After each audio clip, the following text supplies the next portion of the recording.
Почитувани, со СДСМ се уште владеат и раководат истите кои ја спроведува криминалната приватизација. Затоа ти избегнуваат да ја понесат одговорност за огромниот број на фабрики кои останаа затворени. Ние говориме за конкретни фабрики, конкретни случаи кои сведочат за времето на приватизацијата на Црвенковски. Денес подсетуваме на фабриката Газела, која беше затворена во време кога Бранко Црвенковски беше премиер. 1000 вработени останаа на улица. Поради ова децата на вработените на Газела немаа шанса да се школуваат, да имаат нормално детство и живот. Нивната иднина беше упропастена.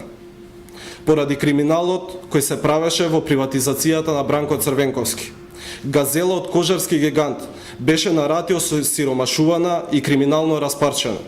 Приватизацијата на Газела, како и сите останати криминални приватизации, како онаа на Славија, Треска, Центро, Железара, МЗТ, Годел Кожара, Порцеланка, се одвиваа според законите кои владата на Црвенковски ги предложи, а пратениците на СДСМ ги изгласаа. Вешто СДСМ преку законите, кој ги носеше, го легализираше таквиот криминал. Таквото разграбување на Балканот не се случило. Тоа се делата на СДСМ.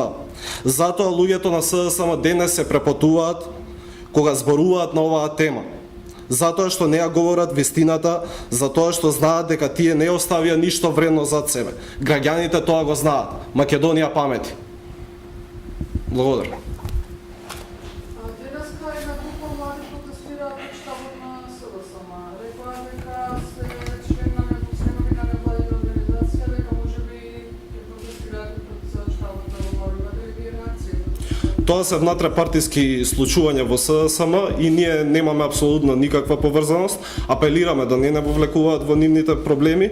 Во исто време го осудуваме секој чин на насилство, како и она што се случи пред некој ден. И исто така апелираме да си ги решат нивните проблеми внатре во партијата.